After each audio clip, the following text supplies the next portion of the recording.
pembelajaran yang mungkin kalau Budian sedang sebagai guru nih, itu tujuan pembelajaran Budian itu sebenarnya pengen pesannya seperti apa tujuan pembelajaran? Kalau tujuan pembelajaran tentunya juga mengacu pada itu ya, capaian pembelajaran lulusan ya. Nah, capaian pembelajaran lulusan itu nantinya kan juga mengacu pada profil lulusan. Nah, profil lulusan itu ingin menjadikan lulusan sebagai lulusannya bagaimana itu, misalnya lulusan yang memiliki kompetensi, berkarakter, ya, memiliki ketakwaan pada Tuhan Yang Maha Esa. Nah, di sini tentunya nanti tujuan pembelajarannya juga mengacu ke sana.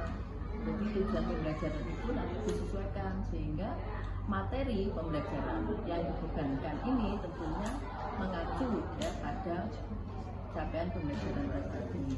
Nah, tentunya di sini tujuan pembelajarannya yaitu diajukan sudah ada garis-garis besar ya dalam program pembelajaran itu ya. Kan tergantung dari materi pembelajaran apa gitu ya. Jadi kalau kita belajar tujuan pembelajaran secara umum itu kan tidak bisa.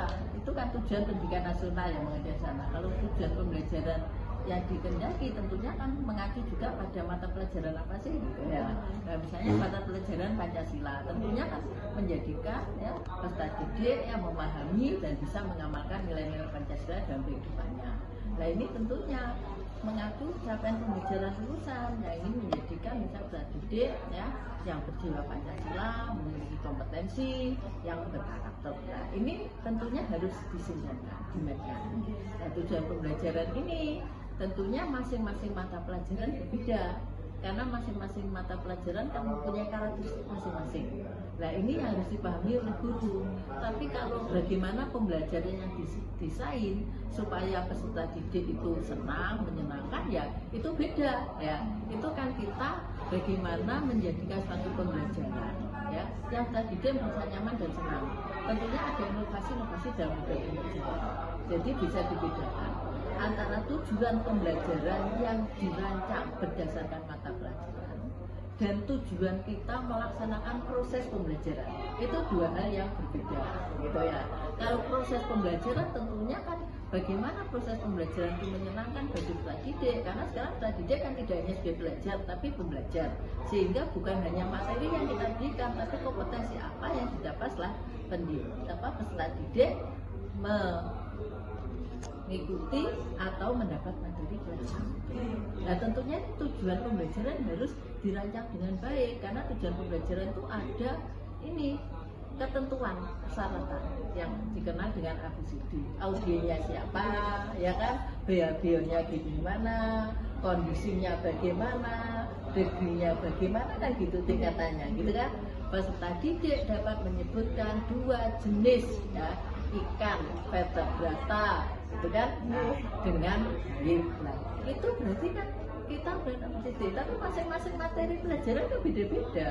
Sehingga kalau kita bicara tujuan pembelajaran yang dikehendaki untuk peserta didik itu apa ya disesuaikan dengan mata pelajarannya. Tapi kalau tujuan bagaimana kita mengelola proses pembelajaran itu berbeda. Ini proses pembelajarannya. Nah, ini yang perlu dipahamkan supaya bisa membedakan. Kalau tujuan pembelajaran itu dirancang sebelum kita mengajar. Ya, mengajar kita ngerancang dulu tujuannya. Kita melihat kurikulumnya, kita melihat capaian pembelajaran lulusannya, kita melihat kompetensi dasar apa yang dikehendaki. Nah, kompetensi dasar itu nanti itu yang diacu di tujuan pembelajarannya. Misalnya, siswa dapat menjelaskan pengertian fotosintesis. Ya, berarti itu kan kompetensi akhir yang diharapkan. Berarti tujuannya nanti yang mengacu di sini. Sebelum tujuan ada indikator. Indikator supaya dia mengerti, menjelaskan pengertian fotosintesis. Ya, berarti itu kan kompetensi akhir yang diharapkan. Berarti tujuannya nanti yang mengacu di sini. Sebelum tujuan ada indikator. Indikator supaya dia mengerti atau bisa menjelaskan fotosintesis. Berarti pertama, siswa mengerti tentang fotosintesis. Siswa dapat menyebutkan faktor-faktor yang berfotosintesis. Nah, tujuannya apa? Tujuannya yang mengacu pada indikatornya ini. Berarti siswa dapat memahami pengertian fotosintesis, siswa dapat, nah itu seperti itu. Sehingga kalau kita bicara tujuan pembelajaran didesain untuk menemukan langkah pembelajaran. Jadi dari itu kita tahu bahwa pertama tujuannya apa yang dicapai, baru penerapannya. Tadi kan kita sudah membahas tentang tujuan. Sekarang kalau menurut Budian bagaimana sih kita untuk mengetahui kemampuan peserta didiknya sebelum melakukan pelaksanaan belajar gitu? Ya, tentunya pertama langkah yang kita ambil, kita bisa melakukan ini ya, apresiasi dalam arti untuk mengetahui kemampuan dasar sebelumnya. Kemudian juga bisa juga mengulang pembelajaran yang sudah, sehingga dikaitkan dengan pembelajaran yang akan datang. Kemudian bisa juga memberikan pretest. Tapi kalau nanti sangat beragam ya, itu semua tidak terpenuhi, alternatif terakhir bisa juga melakukan tes diagnostik. Sehingga bagaimana sih kita memetakan kita didik sebelum kita ajar, karena kita sudah mengalami langkah-langkah itu, ternyata setelah mengajar kita melakukan feedback, evaluasi, ternyata hasilnya masih di bawah KKM, banyak yang masih bawah KKM. Nah itu kan dievaluasi dari kita yang mendesain pembelajaran, kan itu ada plan kan ya, plan dulu, dirancang dulu, atau memang dari siswanya. Nah itu kalau dari gurunya berarti kita kan merefleksi ya, membuat planning pembelajaran itu sudah betul atau belum, langkah-langkah sintaknya yang dilakukan sudah betul. Tapi kalau dari siswanya ya kita jalan terakhirnya, kalau memang itu nggak bisa semuanya ya perlu diagnostik. Sehingga karena kemampuan daya belajar siswa juga beda-beda kan, kemampuannya ada berbeda, gaya belajar berbeda-beda, itu mempengaruhi. Nah untuk zaman sekarang yang berbasis IT kan mudah, kita bisa dalam bentuk case study ya, kita tampilkan video, misalnya kita ingin mempelajarikan materi bencana alam ya, kita bisa nyetel video banjir gitu lah. Itu nanti ditanya gitu ya, dengan model pembelajaran misalnya talking stick yang pakai tokat gitu ya, kita tunjuk pakai tokat gitu. Nanti dari situ dilihat, anak-anak disuruh melihat video sekitar 5 menit gitu ya, dibatasi. Di situ ada keyword yang Anda tanyakan. Apa bencana alam itu, faktor-faktor yang mungkin bencana alam itu apa. Nah, dari situ nanti siswa akan menjawab. Dari jawaban itu nanti bisa dilihat seberapa kemampuan siswa. Oh, ternyata siswa baru tahu jenis bencana alam, belum tahu pengertian bencana alam, sehingga di situ Anda ngerti, oh kemampuan dasar siswa itu baru menyebutkan, belum bisa menjelaskan, sehingga Anda nanti memberikan penjelasan. Oh, bencana alam itu dari video ini, sehingga dari itu siswa juga mengenal IT, siswa dilatih untuk menemukan suatu permasalahan, dilatih juga untuk menyelesaikan ya, memberi solusi. Nah itu adalah tantangan bagi kita. Jadi kita sekarang pembelajaran itu bukan teacher centered, tapi ada student centered. Dan kita di sini harus menekankan juga siswa bukan hanya sebagai pelajar tapi pembelajar, harus mau belajar. Nah untuk mau belajar harus ada stimulus. Stimulusnya dari tadi dilihatkan video, diberikan kuis, diberikan apa gitu. Pertama misalnya kita mau memberikan suatu permainan untuk mengetahui, itu sebenarnya juga nggak masalah gitu, asal itu kaitannya dengan materi yang akan kita ajarkan. Nah kita itu lemahnya kadang membuka pelajaran itu cuma salah, ya kan? Sebenarnya membuka pelajaran tidak hanya salah, tapi bagaimana mengetahui kemampuan awal kita didik, ya bisa dengan pancingan tadi, ya pemantik, pertanyaan pemantik, atau bisa dengan kita lihatkan YouTube yang terkait dengan materi itu, atau dilihatkan suatu cerita, isi monggo semua ini ya, karena sekarang kan banyak media-media yang bisa dipakai. Nah itulah yang mengubah ya bagaimana desain pembelajaran yang kita buat, dan bagaimana model yang kita buat untuk pembelajaran, sehingga ini sangat diharapkan guru-guru memiliki kreativitas dan inovasi yang tinggi ya, terutama Anda nanti hasil dari bidang profesi ini kan berkompeten ya, memiliki dasar ya, keterampilan mengajar yang bisa mewujudkan tujuan pendidikan nasional. Nah ini semua tentunya ya dengan belajar, dengan kerja keras, dengan berlatih. Jadi di sini tiada henti untuk belajar, karena Anda juga dituntut nanti sebagai pembelajar sebenarnya ya, yang selalu berubah dari regulasi, dari IT, dari apa, ya harus berani, harus update gitu ya. Baik Bu, berarti selain melakukan tujuan kita juga untuk menentukan tujuan kita mengadakan asesmen tersebut ya Bu, bisa diagnostik, bisa tes tulis, tergantung bagaimana kondisi pesertanya ya. Nah, ini pertanyaan terakhir nih Bu, bagaimana sih Bu penilaian yang baik itu kriterianya seperti apa?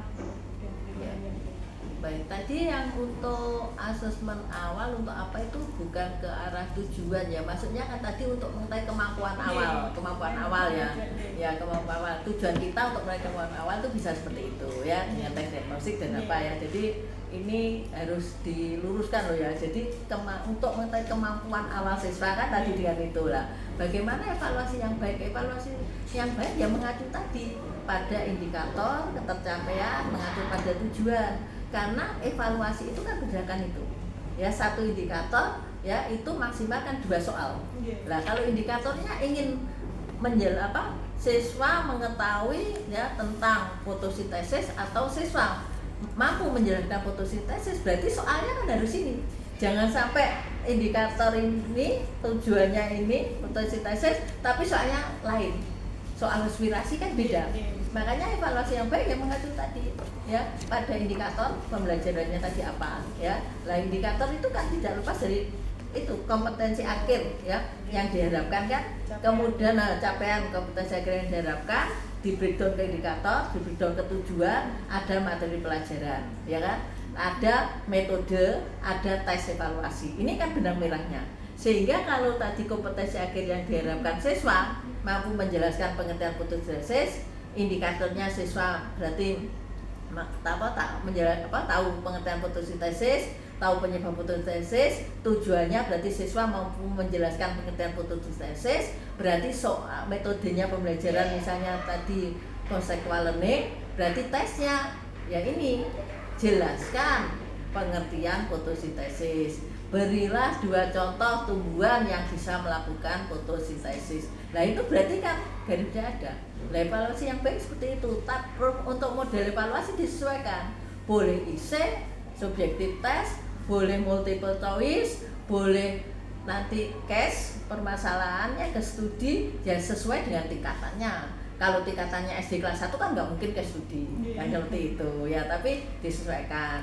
Tapi kalau sudah kelas 6 bisa juga ke studi yang sederhana tapi mampu untuk bukan dia. Jadi semuanya itu evaluasi metode itu tidak lepas dari rancangan pembelajaran yang kita buat. Jadi untuk mengajar itu tidak hanya tangan kosong, tapi harus ada rancangan pembelajaran kan. Makanya kan ada RPP itu. Tujuannya RPP itu tidak hanya untuk sekedar perlengkapan administrasi tapi dilaksanakan. Nah supaya itu terlaksana dicoba lagi, sehingga kalau melakukan evaluasi yang baik berdasarkan ini berarti nggak masalah, berarti nggak akan ada masalah. Karena apa? Yang dievaluasi sesuai dengan materinya, sesuai dengan kompetensi akhir yang diharapkan seperti itu. Nah jenis evaluasi disesuaikan aja dengan perkembangan IT sekarang. Bisa pakai quizzes kan bisa seperti itu ya, atau dengan bermain game mau pakai Kahoot untuk mengetahui ketercapaian ya nggak apa-apa. Tapi kalau untuk ujian akhir kan sudah ada formatnya tersendiri, SOP dari sekolah. Tapi kalau untuk proses pembelajaran mengevaluasi itu kan berbagai macam, bisa Kahoot, bisa Mentimeter untuk mengevaluasi yang menyenangkan, tapi kita tidak lepas dari ketercapaian indikator tadi apa. Jadi mengacu pada indikator nanti soalnya, sehingga nanti formatnya untuk tes akhir juga sesuai indikator ini. Karena satu indikator kan maksimal 2 soal, nggak bisa satu indikator 10 soal atau 15 soal itu, karena itu kan beda. Ya. Baik Bu, ini satu lagi Bu, mengapa sih tujuan pembelajaran itu harus yang baik dan disesuaikan karakteristik peserta ya karena karakteristik peserta didik itu kan heterogen, sehingga tujuan pembelajaran harus disesuaikan, mengetahui bagaimana sih kondisi. Makanya kan tadi ada ABCD, kondisi peserta didiknya bagaimana, itu harus disesuaikan dengan itu. Nah untuk membuat tujuan pembelajaran yang baik ya tadi sudah jelas kan ya, mengacu pada ABCD tadi, terus tadi kompetensi akhir apa yang diharapkan gitu ya, itu harus ini kan, sehingga nanti apa yang kita buat itu sudah sesuai. Nah kalau itu tidak sesuai berarti kan tidak tercapai nanti kompetensi akhir yang diharapkan, karena tujuan pembelajaran itu kan bagian ya, itu kan satu komponen bagian dari sistem tadi gitu ya. Nah, jadi bagaimana kita mengetahui karakteristiknya, ya tentu harus dilihat tadi bagaimana kondisi peserta didik yang C tadi, sehingga pembelajaran itu nanti menjadi pembelajaran yang berdiferensiasi, disesuaikan dengan karakteristik peserta didik, sehingga yang memang karakteristiknya gaya belajarnya hanya mendengar dan melihat itu bisa dengan tampilan video tadi. Yang gaya belajarnya menyendiri bisa diberi tugas untuk resum materi. Nah itu semua kan harus diketahui guru sejak awal. Makanya tadi bagaimana sih cara mencari mengetahui kemampuan awal? Ya tadi bisa tes diagnosis, bisa apresiasi, bisa pertanyaan pematik. Lah dari situ ketemu, sehingga Anda nanti membuat suatu tujuan pembelajaran yang ada di RPP, rancangan pembelajaran itu sudah sesuai dengan ini. Nah pembelajaran berdiferensiasi itu kan memang tidak harus sama karena heterogenitas siswa. Ya seperti itu. Nah inilah perubahan-perubahan yang harus kita sadari dan kita harus mampu untuk update gitu ya, karena untuk proses ini nantinya juga akan berkembang terus. Tapi kita kemampuan dasar keterampilan mengajar yang kita kuasai ini sangat dipentingkan untuk menjadi pondasi dalam pengembangan ide-ide kreatif inovatif, bagaimana kita mendesain pembelajaran yang berdiferensiasi, bagaimana kita menyusun ya evaluasi yang sesuai dengan materi ya, dengan indikator ketercapaian, dengan kompetensi. Jadi itu benang merah semua itu Mbak, jadi nggak bisa lepas itu ya antara, makanya kan sekarang untuk capaian pembelajaran itu ditekankan. Iya, Ya. memang ada Bu capaian pembelajaran yang turun dari pendidikan. Iya, ada banyak. Ya, memang ada pengetahuan, ada sikap, ada keterampilan umum, ada keterampilan khusus. Tapi sekarang menurut sistem dari penyesuaian mutu, kalau di perguruan tinggi ya, itu kalau nanti di SD kan juga menyesuaikan ya sekolah dasar. Nah ini memang tidak terdiri jadi satu. Ini pengetahuan apa, sikapnya apa, seperti itu. Kalau dulu kan sikap dipisah, ini sekarang itu disatukan, diambil yang mana yang sesuai. Jadi itu sudah jadi satu. Jadi di capaian pembelajaran ya ada pengetahuan, ada sikap, ada keterampilan umum, ada keterampilan khusus. Untuk sikap ya, keterampilan umum, keterampilan khusus, keterampilan umum dan pengetahuan itu kan tinggal ngambil itu ya. Ya sudah ada kan, sudah ada ambil. Nah, pengetahuannya disesuaikan dengan materinya kita. Kemudian yang keterampilan khusus itu juga disesuaikan dengan karakteristik apa yang ingin kita capai ya untuk suatu proses pembelajaran itu. Ya. Baik, Ya. terima kasih. Kemudian Ya. oke, kita sudah sampai tadi kan where to ya Bu, jadi Ya. ada 7 huruf. Nah W-nya itu Ya. where sama wa. Jadi tadi saya juga sudah mengarahkan kemudian, jadi kalau W-nya itu kan where, jadi kemana pembelajaran akan diarahkan, itu maksudnya ke dalam tujuannya seperti apa gitu. Terus kemudian Y-nya itu kenapa sih tujuan belajar harus menyesuaikan dari peserta didik. Jadi untuk poin W sudah terjawab, kemudian tinggal 6 poin aja, nanti kita sambung. Oke.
suasana, menciptakan suasana yang gembira.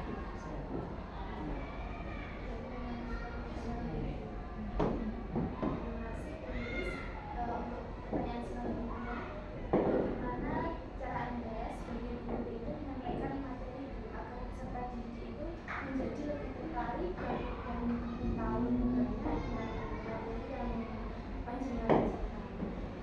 Untuk pembahasan sebenarnya kita tidak bisa misalnya terus kita sampaikan materinya ini anak itu kadang tidak begitu paham dengan masalah, tapi kita samarkan dalam arti kita samarkan dengan sudah paham sebenarnya dengan langsung ke yang tidak konkret. Misalnya kita mau mengajar hitung, langsung kita ajak gitu. Memang kita mau berhitung, kita mau mengurangi, itu biasanya kita kenalkan. Medianya.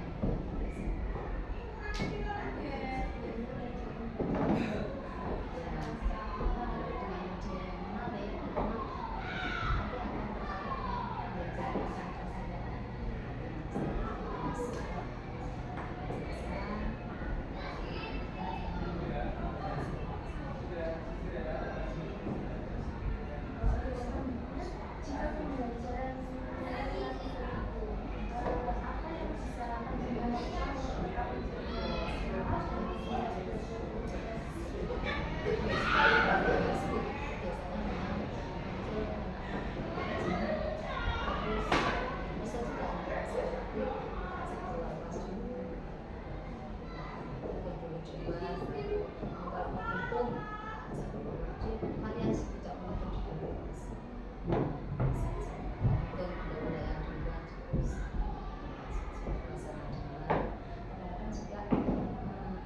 kita bawa ke kelas lain juga bisa.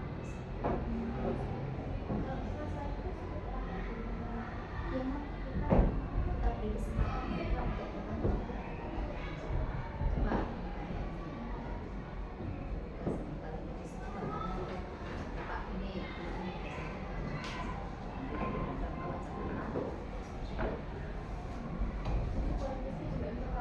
iya, refreshing tidak mau terus dalam kelas. Lalu apa dengan catatan yang membuat kita didik itu kurang dengan resiko, kurang kreatif, kurang bertanya dan tidak bisa Dia sendiri tidak paham apa yang mau ditanyakan, sedang dia sendiri tidak tahu saya mau tanya apa. Misalnya itu juga waktu pembelajaran mereka tidak memperhatikan, terus mungkin pas dia juga tidak mood, malas, itu bisa satu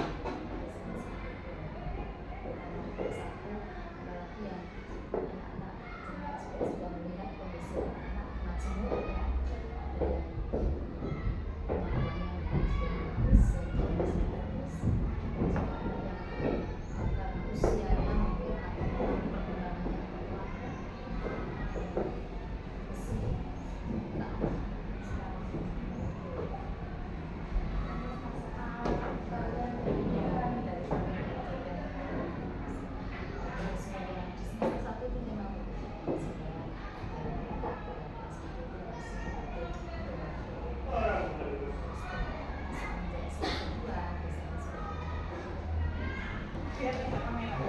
Jadi Pak, yang tesi poin 1 itu B, terus ini Mbak Mas Dina itu poinnya H. Sekarang saya ke poinnya yang E, explore, ikut sama experience. Nah di sini saya mau tanya, explore dan explore, jadi bagaimana cara Pak Nugroho dalam melibatkan peserta didik untuk mengeksplor langsung materi pembelajaran yang ada di kelas? Cara mengeksplor, melibatkan peserta didik untuk mengeksplor itu tentu dari rancangan pembelajaran. Jadi saat kita merancang pembelajaran itu usahakan kita memilih metode, model, dan pendekatan yang berpusat pada anak. Jadi kegiatannya itu berfokus pada anak. Misalnya kita pakai PBL atau nanti bisa kita pakai STAD. Intinya melibatkan anak secara langsung supaya mereka terlibat langsung untuk mengeksplor atau menjadi pengalaman. Berarti melalui rancangan terus kemudian model pembelajaran. Nah, terus yang kedua Pak, jadi kegiatan belajar apa yang dapat digunakan untuk menunjukkan kemampuan peserta didik? Kalau tadi kan model, nah itu gimana cara menunjukkan kemampuan peserta didik? Kegiatan pembelajaran yang bisa menunjukkan kemampuan peserta didik itu juga banyak sebenarnya. Misalnya nih ada kesempatan mereka untuk unjuk kreasi misalnya itu, kemudian bisa juga diberikan role model atau main peran, itu juga bisa. Jadi banyak sebenarnya alternatif yang bisa digunakan. Jadi secara tidak langsung itu kan juga melibatkan ya guru juga Iya. peserta didik dan guru juga sekaligus mengeksplor materi pembelajaran yang ada. Betul.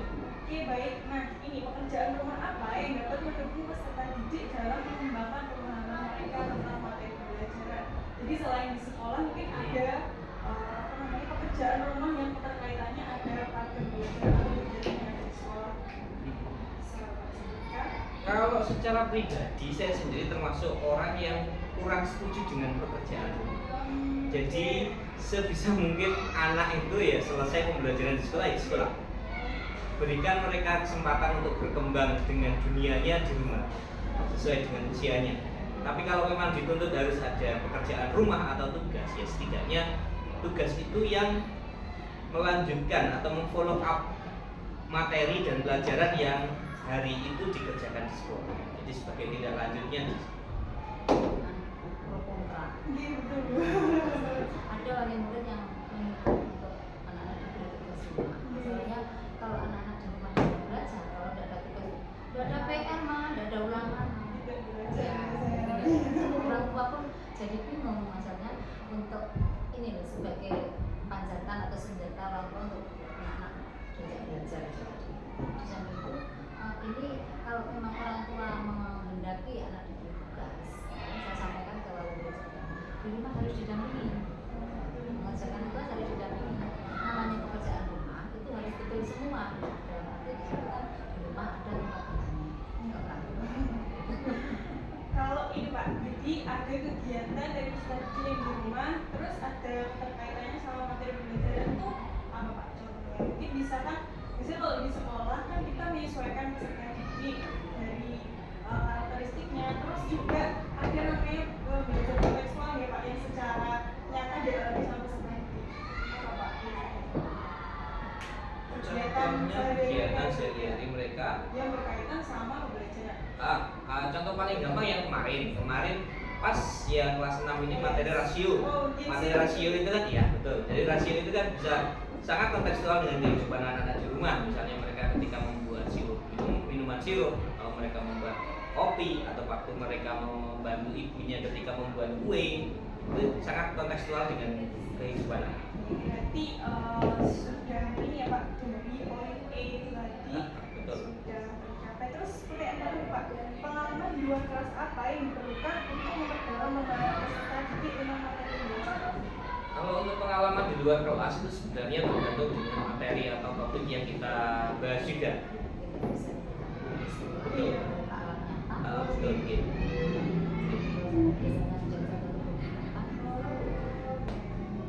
Di museum juga ya Bu? Betul. Berarti pengalaman di luar sekolah tentu sangat diperlukan ya Pak. Kalau misalnya ada materi pembelajaran yang tidak bisa di sekolah, bisa di luar sekolah. Oke. Pertanyaan dari poin E sudah terjawab Pak. Sekarang ganti pertanyaan dari poin R. Halo, monggo terserah. Tulis. Dua-duanya sudah Tulis lagi. bisa. Tulis lagi. Oke, lanjut ke poin R yaitu ranking, defisit, dan advice. Yang pertama itu memikirkan kembali keuangan dan strategi. Jadi pertanyaannya bagaimana cara kita untuk membantu peserta didik itu bisa meninjau kembali pemahaman mereka tentang materi-materi yang sudah diajarkan.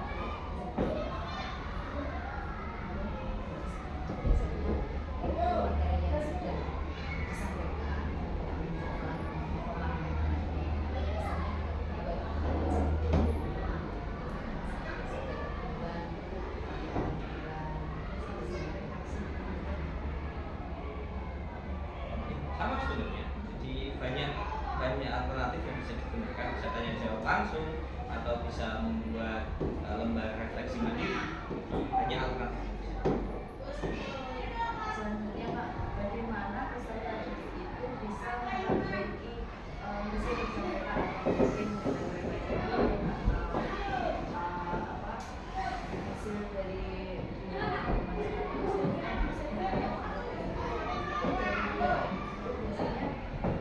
apa yang dilakukan atau apa tindakan yang dilakukan untuk anak itu supaya mereka itu bisa merevisi nilai mereka yang dan nilai yang sudah diberikan dan juga mungkin juga sudah memberikan masukan bisa melihatkan hasil tersebut. Jadi kalau untuk setiap asesmen yang diberikan itu kan pasti ada kesempatan untuk remedi dan pengayaan kalau yang remedi itu tidak hanya mengulang dengan soal yang sama atau dengan soal yang lebih mudah dan seperti itu juga. Jadi dari konsep remedi itu tidak hanya sekedar memberikan pertanyaan pengganti, tapi juga bagaimana memahamkan atau membuat anak kecil bisa mengulang kembali. Jadi tidak hanya sekedar memberikan soal baru, tapi juga memberikan penguatan pada anak tersebut supaya dia bisa menjawab. Tidak terbatas dengan memberi soal yang lebih mudah atau seperti itu. Meningkatkan pemahaman yang baru.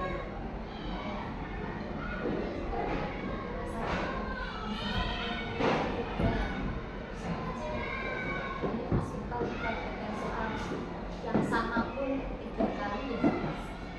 Misalnya kita bisa baca tulis. Jadi remedi itu sesuai perhatian. Jadi anak-anak sudah istirahat. Kata soalnya bisa menjawab.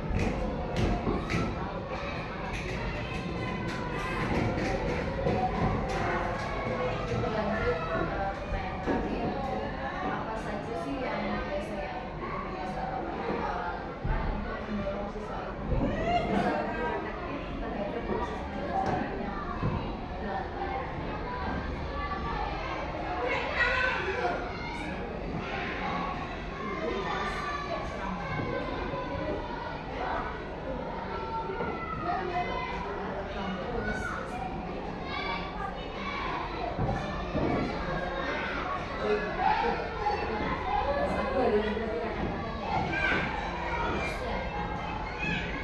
Profesional harus bisa.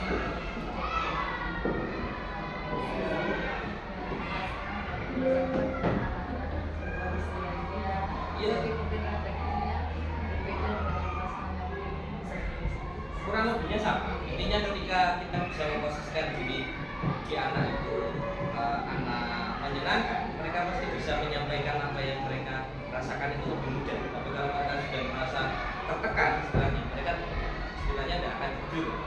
Mereka akan menutup diri kepada kita. Tapi kalau kita open minded, mereka juga akan membuka pikiran.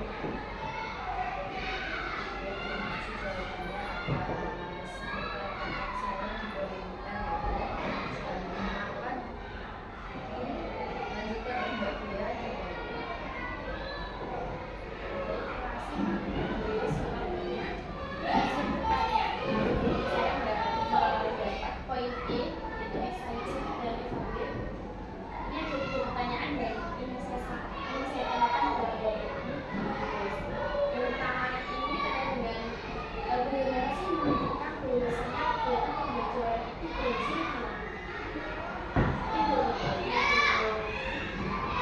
Yang pembelajaran berhasil dilakukan. Kalau ukurnya biasanya yang pertama dari rancangan yang kita buat dulu. Kalau rancangan yang kita buat itu sudah hampir semuanya atau 100% di kegiatan pembelajaran kita berhasil. Kemudian kita lihat juga hasil evaluasi yang dicapai anak-anak. Ketika sudah mencapai tujuan pembelajaran ya kita itu mungkin kalau ukur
kondusif terutama dalam kegiatan pembelajaran.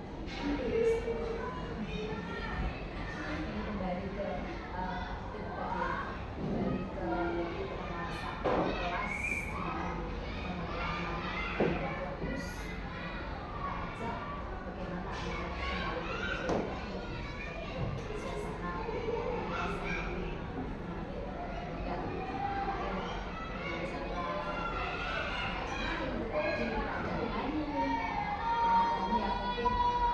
biasanya kalau anak-anak waktu yang mereka sudah hafal itu biasanya ya, langsung bisa berjalan. Kalau lagunya itu lagu baru biasanya akan dia pengen bisa pengen tahu hal-hal yang baru. Speaking misalnya, kalau itu aja sudah anak-anak bagus.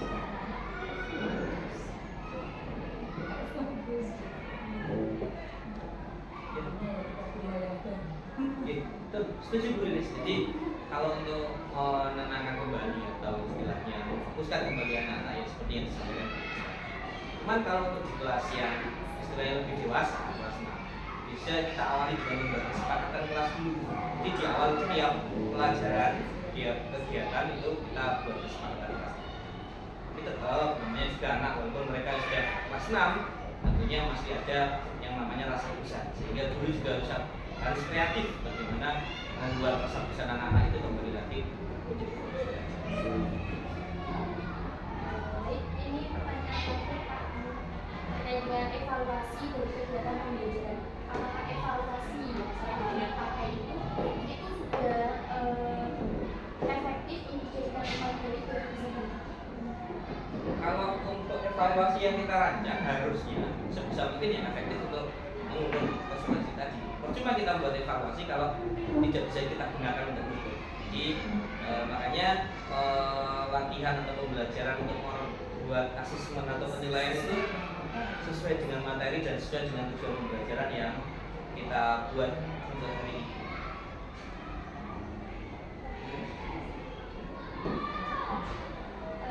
Mungkin itu saja Pak untuk pertanyaan saya terkait poin excited and evaluate-nya. Kemudian dilanjutkan oleh Mbak Unifa di poin B.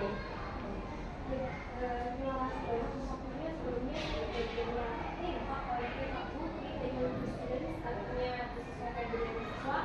Pertanyaannya benar juga coba lebih dari dua seperti jawab. Yang pertama ini bagaimana sih cara membuat pembelajaran itu sesuai dengan kebutuhan dalam belajar awal dan Kalau untuk menyesuaikan hal-hal yang seperti yang disampaikan tadi, itu dari adanya kurikulum merdeka itu kan memang digalakkan adanya asesmen diagnostik awal, dan tes diagnostik itu jangan cuma hanya di awal semester. Kalau saya pribadi biasanya setiap awal topik menjalani topik baru itu saya menggunakan tes diagnostik awal. Jadi supaya tahu, karena gaya belajar anak itu kan berubah. Mungkin dia di bab awal sukanya melakukan ini, dia di bab ini sukanya melakukan ini. Jadi kita jangan terpaku dengan mengkotak-kotakan ini anak auditori, ini anak kinestetik. Jangan. Kita harus luas. Mereka pengennya belajar dengan apa ketika bab ini.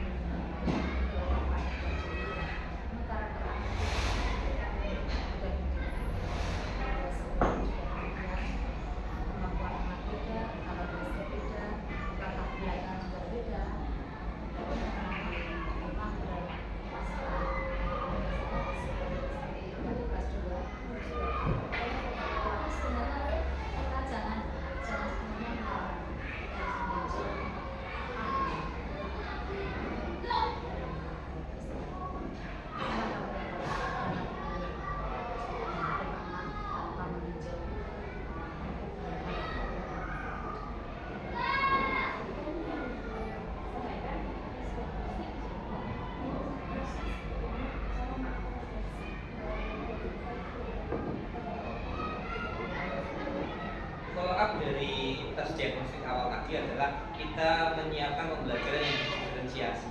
Jadi kita sediakan beberapa jenis pembelajaran yang cocok dengan karakteristik beberapa anak. Jadi semua anak punya karakter yang berbeda, kita memfasilitasi kalau bisa semua anak. Jadi tidak terpaku dengan hanya menjelaskan di papan atau anak-anak hanya melihat video, tapi seperti apa kesenangan mereka belajar supaya mereka bisa belajar maksimal, itu yang kita sediakan dari pembelajaran diferensiasi. Termasuk juga yang kemarin ARL itu ternyata itu juga salah satu follow up dari pembelajaran diferensiasi. Ya, menyesuaikan kemampuan.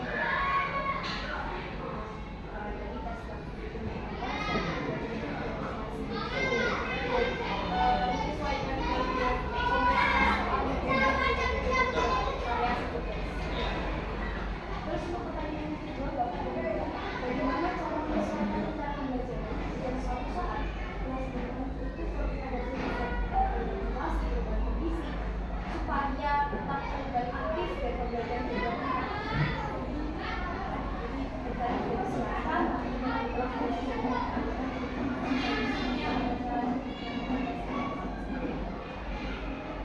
Kalau untuk solusi sebenarnya ya, tapi tergantung juga dengan jam terbang. Semakin lama kita mengajar, semakin banyak pengalaman kita, dihadapkan dengan kondisi apapun kita pasti bisa. Karena kalau undang-undang lewat Jawa dalam nggak berlaku. Jadi ketika kita sudah menyiapkan plan A, ternyata kok plan A itu tidak bisa dilaksanakan karena ada satu masalah, ya kita sudah bisa melaksanakan plan B. Bahkan kadang ya langsung saat nanti kok itu tanpa harus menyiapkan RPP plan A plan B, tidak harus. Jadi kita langsung bisa improvisasi plan gitu ya.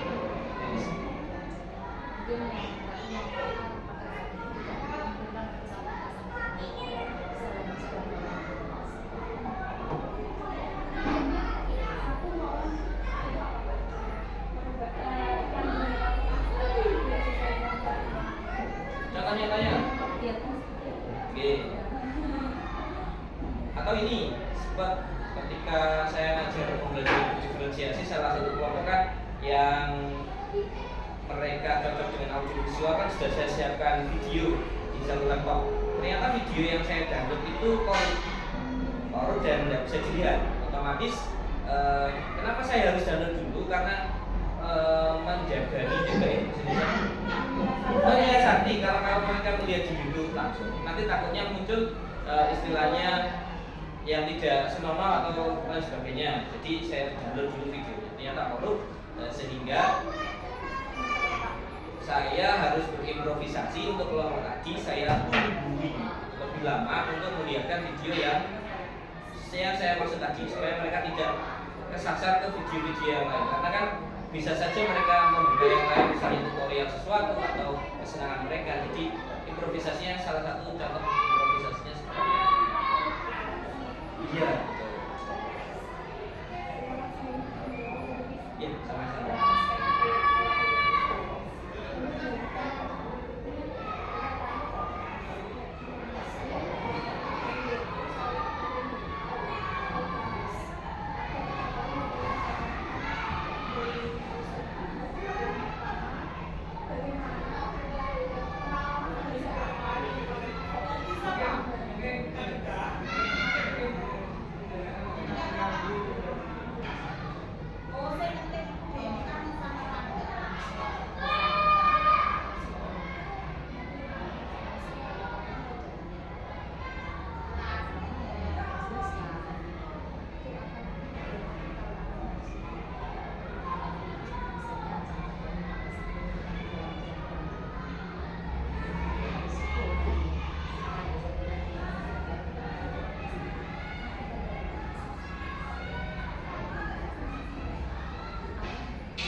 Harus terlibat secara langsung. Terus ini juga yang paling penting di awal ini mungkin kita sering lupa menyampaikan, memotivasi siswa dengan menyampaikan tujuan mereka belajar topik ini atau bab ini itu apa, manfaatnya apa.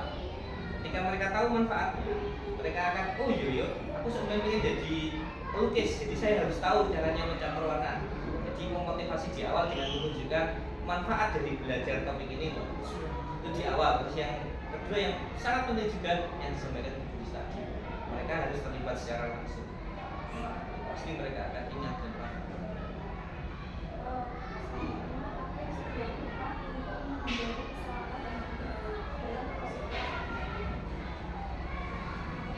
Kalau untuk menghindari kesalahpahaman, jelas itu guru harus jangan sampai salah menyampaikan dan jangan kelendra. Kita menyampaikan salah, mereka bersimpan. Betul, betul yang disampaikan guru betul sekali. Jadi kita harus open. Jadi jangan hanya fokus pada satu kelompok atau satu anak. Kita harus open satu kelas itu. Jangan sampai ada anak yang salah konsep. Betul, betul.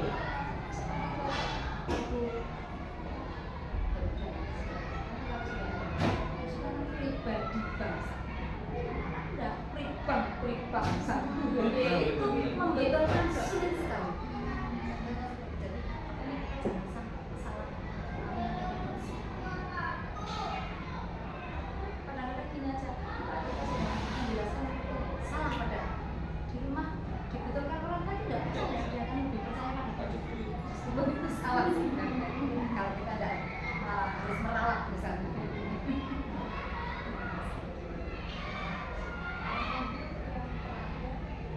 Bagaimana cara mengatur dan mengurus pembelajaran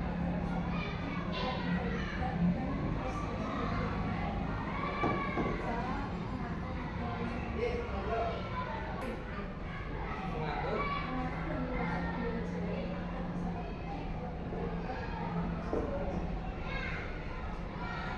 Kalau saya ya mulai dari penyusunan modul ajar itu tentu kita pilih pendekatan yang lebih kontekstual dan istilahnya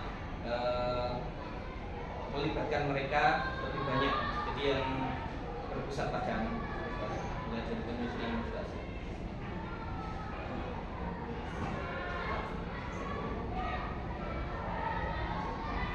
Ya.